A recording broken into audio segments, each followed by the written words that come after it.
दोस्तों नमस्कार। एक ताज़ा अपडेट है, बहुत ही राहत देने वाला। जी हाँ, वो भी पेंशनर्स को, बैंक पेंशनर्स के लिए बहुत ही राहत वाली एक खबर भाई साहब आई है। बिल्कुल ताज़ी और आज की ही खबर है। पिछले वीडियोस में मैंने आपको बताया कि तमाम व्यक्तिगत रूप से इंडिविजुअल लोगों ने कम्यूटेशन की रिकवरी के मामले में Punjab and Haryana high court से स्टे ऑर्डर प्राप्त किया था। ये वो लोग थे जिनको अपने कम्यूटेशन की रिकवरी कराते हुए 10 बरस या उससे अधिक हो गया था। हालांकि केरला हाई कोर्ट ने भी कुछ लोगों को स्टे दिया। उसके बाद एक अग्रवाल साहब के मामले में उत्तर प्रदेश के इलाहाबाद हाई कोर्ट ने भी स्टे प्रदान किया था। ये बात मैं आपको अपने पिछले वीडियोस में बता चुका हूं। और जब मैंने अपने चैनल में ये बात डाली थी तो मुझे बड़ी उम्मीद थी कि IBRF या AIB पार्क या अन्य एसोसिएशंस जो हैं, बैंक वाली जो रिटायरीज एसोसिएशन है, ये अपनी तरफ से कोई केस करेंगी ताकि उस मुकदमे से जो स्टे प्राप्त हो तो कम से कम ये सारे रिटायरीज पर लागू हो। इस उम्मीद के साथ मैंने अपने चैनल पे ये खबर डाली थी पहले और बड़ी उम्मीद लगाई थी। हालांकि बाद में खबर आई AIB पार्क की तरफ से कि वो अपने चंडीगढ़ यूनिट को निर्देशित कर रहे हैं और अभी कोर्ट में बंदी चल रही है, बाद में हो जाएगा। लेकिन आज तक नहीं हुआ। लोग व्यक्तिगत पैसे से, पेंशन के पैसे से स्टे ऑर्डर लेते थे। स्टे ऑर्डर लेने वालों में पंजाब नेशनल बैंक के लोग थे, कुछ लोग अपने यूनियन बैंक के गए, कुछ स्टेट गवर्नमेंट के भी लोग थे, कुछ ग्रुप ऑफ पेंशनर्स के भी लोग थे।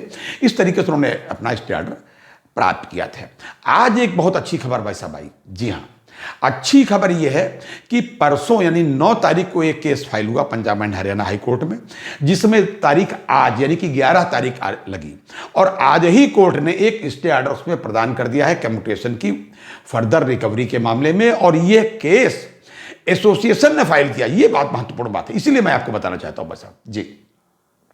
और यह केस जिसने फाइल किया भाई साहब, वो Indian bank pensioner and retirees association है। All India Indian bank pensioners and retirees association, उसने दाखिल किया और आज ही 11 तारीख को स्टे प्राप्त किया। कोर्ट का जो आदेश है वो भी मैं डाल रहा हूं।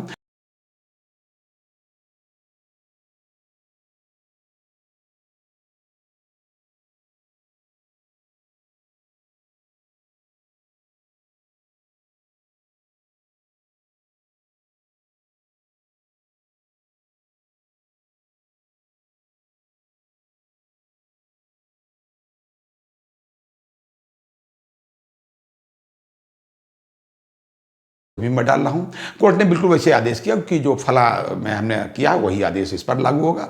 इसके पहले वाला जो मई में एक ऑर्डर हुआ था सबसे पहले, वो भी मैंने डाला था। मैं फिर डाल देता हूँ इसलिए ताकि आप उसको देख लें, क्योंकि इसमें उन्होंने सब उसी को टैग कर दिया है कि उसी तरीके से सारी नियम इसमें लागू होंगे। उसमें पहले ही उन्होंने कहा था कि फर्दर रिकवरी नहीं करेंगे और अगली डेट लगा दी थी। जो भी कोर्ट का निर्णय आएगा तो भाई सबको मान्य है, हम सबको भी मान्य है जी। और अगली तारीख 18 अक्टूबर भाई साहब इस मामले में लगा दी गई। यही जो इंडियन बैंक पेंशनर एसोसिएशन का केस है। तो इंडियन बैंक पेंशनर एसोसिएशन के लीडर्स को मैं सैल्यूट करता हूं भाई साहब, और हम सबको सैल्यूट करना चाहिए। और बाकी जो हैं AIBRF और AIB पार्क और UFBRO और जो भी हैं, इन सबको कम से कम कुछ लेसन लेना चाहिए और कुछ करना चाहिए इनके बारे में। अब बाकी करने के लिए तो आप रोजे देखते हैं कि वेंकटचलम साहब भी अपनी फोटो खिंचाए आए थे जाकर के वित्त मंत्री जी के पास में। अभी तक तो कोई ऑर्डर उससे हुआ नहीं भाई साहब, ना वो ऑर्डर हुआ और ना भाई साहब कुछ उसके मामले में अभी तक हुआ कि भाई साहब कुछ पेंशनर्स का या रिटायरीज के मामले में। यहाँ तक नहीं हुआ भाई साहब कि जो हेल्थ इंश्योरेंस था उस पर जो 18% GST जाती है वो भी कम अभी तक ये लोग नहीं करा पाए। यहाँ तक कि नितिन गडकरी साहब जो खुद केंद्र में मंत्री, उन्होंने भी एक सिफारिशी चिट्ठी लिखी थी निर्मला सीतारमण जी को। इसके बावजूद पता चला वो GST काउंसिल को दे दिया गया। अब कब अपना रिपोर्ट देगी, अब जो भी है वो भी भाई साहब अभी तक नहीं हुआ। हालांकि एक गुड न्यूज़ ये थी जो कल भाई साहब न्यूज़ में आई, मैंने भी पढ़ा, आप सब लोग उससे वाकिफ हो चुके होंगे, मैं फिर बता दूं। अच्छा लग रहा है इसलिए बता रहा हूं कि जो BJP के मैनिफेस्टो में थी, जो रूलिंग पार्टी है, उसने कहा था कि 70 साल 70+ के जो लोग हैं उनके लिए 5 लाख तक का जो इंश्योरेंस है, हेल्थ इंश्योरेंस यानी कवरेज उनका ट्रीटमेंट का, ये सबके लिए इसमें बैंक वाले भी कवरेज है, मतलब बिना किसी इनकम क्राइटेरिया है कुछ। वो भी एक अच्छी खबर है। बहरहाल आज जो ये बैंक का जो आदेश आया, मतलब जो अंतरिम आदेश है, जो भी अंतरिम आदेश है ये बहुत राहत देने वाला है, क्योंकि इंडियन बैंक के जितने भी, इंडियन बैंक का मतलब इलाहाबाद बैंक पहले थी, बाद में इंडियन बैंक जो थी, दोनों का मर्ज हो गया तो इंडियन बैंक अब नाम रखा गया। दोनों के जो रिटायरीज हैं उन पर भी मतलब सारे मेमोरान पर लागू होगी। अब देखते हैं कैसे क्या इसका डेवलपमेंट सामने आता है, कौन सी लिस्ट बना के ये लोग देखते हैं या क्या करते हैं, वो मैं फिर आपको अगले अपने वीडियो में बताऊंगा। और तब तक के लिए आप इजाज़त दीजिए। और हाँ, अपना ध्यान रखिए भाई साहब, अपनी सेहत का पूरा ध्यान रखिए, इसलिए कि चाहे पेंशन अपडेशन हो या कोई भी राहत मिले पेंशनर्स को, उसका लाभ तभी आप उठा सकते हैं जब आप स्वस्थ रहेंगे। इसलिए अपनी सेहत का पूरा ध्यान रखिए। अगली बार अन्य खबर के साथ फिर मिलता हूं, तब तक के लिए इजाज़त दीजिए।